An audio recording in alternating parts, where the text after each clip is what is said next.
नमस्कार दर्शक बंधु सजय ओडिया टीवी चैनल स्वागत जनावि प्रथम थर कर चैनल को आसी चैनल टी सब्सक्राइब करने को जमार भूलें। नमस्कार दर्शक बंधु सुभद्रा योजना को नहीं बड़ खबर आसी। सुभद्रा योजनार प्रथम किस्तिर चतुर्थ पर्याय टंका डिसेम्बर मासरे मिल बर्तमान 3टी पर्यायर 80 लाख महिला को टंका मिल सारी। मोट 80 लाख महिला 4000 कोटी टंकार सहायता पाई सारी। सेपरि द्वितीय पर्यायर 35 लाख अधिक हिताधिकारी को टंका मिलता। तृतीय पर्यायर 20 लाख अधिक महिला को सुभद्रा योजना टंका मिलता। वर्तमान सुधा 1 कोटी 16 लाख महिला सुभद्रा योजना पर आवेदन करिसेंती। तेज बड़ खबर होची सचेतन करने को घर को जीवे सरकारी अधिकारी। सुभद्रा योजना रे 5 लाख अकाउंट मिसमैच होता जहां वर्तमान सुधा समाधान हो पारि नहीं। अर्थात 5 लाख आवेदनकारी चलित थर लाभवान हो पारे नहीं। सेमानक अकाउंट आधार लिंक रे समस्या अच्छी। आधार अकाउंट मोबाइल नंबर संजोग कराइबा परे शामिल हेबे। यार सचेतनता लगी सरकार अधिकारी घर को जीवे समाधान हेबा परे डिसेम्बर से पाई पारिबे टंका। प्रति खबर अवपातर परिणत हेब सदृश लघुचाप जहाँ प्रभाव में राज्य में 27 रु 29 तारिख पर्यंत प्रबल वर्षा हेबार संभावना रही। एने आंचलिक पाणीपाग केन्द्र पक्षर सूचना जारी करा जायछि। पाणीपाग केन्द्र पक्षर जारी करा जायथिबा सूचना अनुसार दक्षिण पूर्व बंगोपसागर में तत्संलग्न भारत महासागर निकटस्थ अंचल अवस्थित सदृश लघुचाप जहाँ तमिलनाडु और पुडुचेरी में प्रबल अति प्रबल वर्षा हेब। सेहीपरि 28 और 29 तारिख में प्रबल वर्षा हेबा नहीं पूर्वानुमान करिछि भारतीय पाणीपाग विज्ञान केन्द्र। यह प्रभाव में ओडिशा रे पाग मेघुआ रहिबा सह 27 तारिख रु 3 दिन धरी ओडिशार अनेक जिले में वर्षा किंबा घड़घड़ी हेबार संभावना रहिथिबा पूर्वानुमान करिछि पाणीपाग विज्ञान केन्द्र। आगामी खबर उपर नजर पकाइबा आसंता डिसेम्बर 4 तारिख में राष्ट्रपति द्रौपदी मुर्मू पुरी गस्तरे आसिबे। राष्ट्रपति पुरी ब्लू फ्लैग बीच रे हेबाकु थिबा भारतीय नौसेना दिवस कार्यक्रम में मुख्य अतिथि भाव जोगदेवे। एथिसह श्रीमंदिर आसी महाप्रभु को दर्शन करेंगे। पर राष्ट्रपति गोपबंधु आयुर्वेद महाविद्यालय हीरक जयंती उत्सव में मुख्य अतिथि भाव जोगदेवे। राष्ट्रपति गस्त को दृष्टि रखी पुलिस प्रशासन पक्षर कड़ा सुरक्षा व्यवस्था ग्रहण करा जायछि। पुलिस महानिदेशक YB खुरानिया रविवार पुरी आसी समस्त व्यवस्थार अनुधान करने सह वरिष्ठ पुलिस अधिकारी बैठक करिसेंती। आगामी खबर राजधानी नुआ दिल्लीर वृद्ध वृद्धा मानक 2500 टंकार भत्ता घोषणा करिसेंती सरकार। दिल्ली सरकार 80,000 वृद्ध वृद्धांक पई नुआ वार्धक्य भत्ता व्यवस्था आरंभ करने को जाउछंती।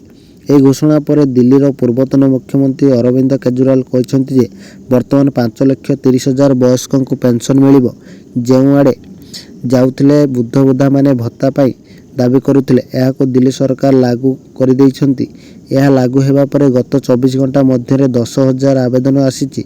सरकार घोषणा अनुसार 60 रु 69 वर्ष वृद्धा वृद्धांक प्रति मासरे 2,000 टंका भत्ता दियाजिबो। सेहीपरि 70 वर्षर अधिक बयसर लोकों को मासिक 2500 टंकार भत्ता प्रदान कराजिबो। परवर्ती खबर उपर नजर पकाइबा 27 तारिख बेलू रातिर तापमात्रा 2 रु 4 डिग्री बढ़िबो बोली पाणीपाग विज्ञान केन्द्र पूर्वानुमान करिछि।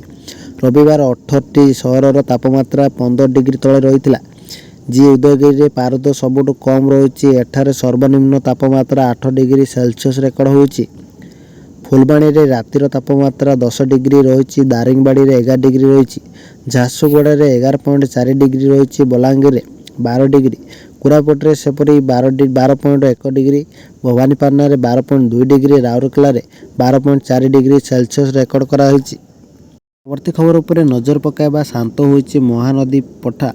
धमी जाइछि रंग बेरंग आलोक सजा सांग कोलाहल। भिड़ कमिछि आउ घर बाहुड़ा साजिचंती व्यवसायी। ऐतिहासिक कटक बालीयात्रा सरिबा परे 9 दिनर कोलाहल शांत पड़िछि। चलित वर्ष बालीयात्रा रेकर्ड 250 कोटी टंकार व्यवसाय होइथिबा जिलापाल सूचना दैछंती।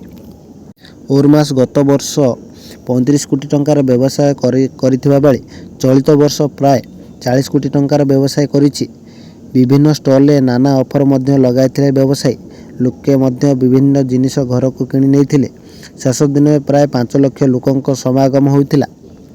परवर्ती खबर 3 दिनिया ओडिशा गस्तरे आसिबे प्रधानमंत्री नरेंद्र मोदी। राज्य रे हेबाकु थिबा 3 दिनिया पुलिस महानिदेशकों सम्मेलन रे हेबे सामिल।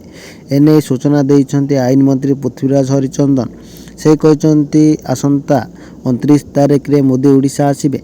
ନଭେମ୍ବର 30 ଏବଂ ଡିସେମ୍ବର 1 ତାରିଖରେ ଲୋକସେବା ଭବନ କନଫରେନ୍ସ ହଲ୍ରେ ଆୟୋଜିତ ହେବାକୁ ଥିବା ଡିଜିପି ସମ୍ମିଳନୀରେ ଭାଗ ନେବେ।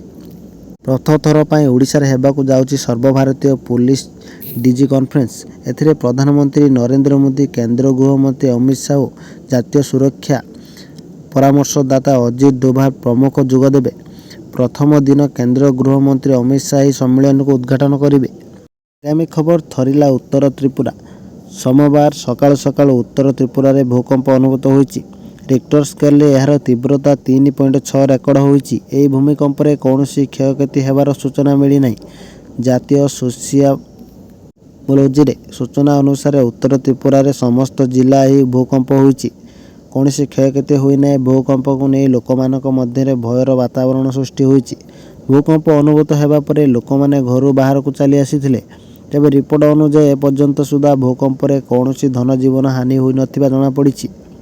ଏନ୍ଏସ୍ସି ସୂଚନା ମୁତାବକ ସୋମବାର ଭୋର ପ୍ରାୟ 3:56 10 କିଲୋମିଟର ଗଭୀରରେ ଭୂକମ୍ପ ଝଟକା ଅନୁଭୂତ ହୋଇଥିଲା।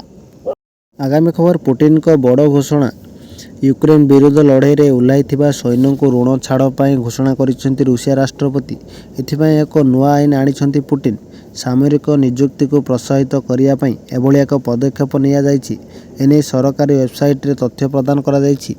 ଏ ନୂଆ ଆଇନ ଅନୁସାରେ ସାମରିକ ନିଯୁକ୍ତି ପାଇଥିବା ବ୍ୟକ୍ତି ଓ ତାଙ୍କ ଜୀବନସାଥୀଙ୍କୁ 10 ନିୟୁତ ରୁବେଲ ବା $96,000 ପର୍ଯ୍ୟନ୍ତ ଋଣ ଛାଡ଼ କରିବାକୁ ନିଷ୍ପତ୍ତି ହୋଇଛି।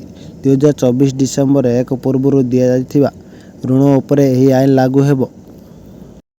ଆଜିକାର ଶେଷ ଖବର ଉପରେ ନଜର ପକାଇବା। ଗୋଟିଏ ଦିନରେ ଭାରତ କିପରି 90 କୋଟି ଭୋଟର ଗଣତି କରିଦେଉଛି, ଏହା ଆଶ୍ଚର୍ଯ୍ୟ କରିଛି ଆମେରିକାକୁ। ଏଲନ୍ ମସ୍କ ସୋସିଆଲ ମିଡ଼ିଆରେ ଏକ୍ସରେ ଏକ ପୋଷ୍ଟ କରି ଲେଖିଛନ୍ତି, ଭାରତ କିପରି ଗୋଟିଏ ଦିନରେ 64 କୋଟି ଭୋଟର କାଉଣ୍ଟିଂ କରିଦେଉଛି। କିନ୍ତୁ ଆମର ଏବେ ବି କାଲିଫୋର୍ଣ୍ଣିଆରେ ଭୋଟ ଗଣତି ଚାଲିଛି। ଦୁନିଆର ସବୁଠାରୁ ବଡ଼ ନିର୍ବାଚନ ପ୍ରକ୍ରିୟାରେ ଭୋଟ ଗଣତି 4 ଜୁନ 2024ରେ ହୋଇଥିଲା। ବିଧାନସଭା ନିର୍ବାଚନରେ ସେତେବେଳେ 90 କୋଟିରୁ ଅଧିକ ମତଦାନ ନିଜର ମତାଧିକାର ସାବ୍ୟସ୍ତ କରିଥିଲେ। ଭୋଟ ଗଣତି ପ୍ରକ୍ରିୟା ଭୋଟ କେନ୍ଦ୍ରରେ ଗୋଟିଏ ଦିନରେ ଶେଷ ହୋଇଥିଲା।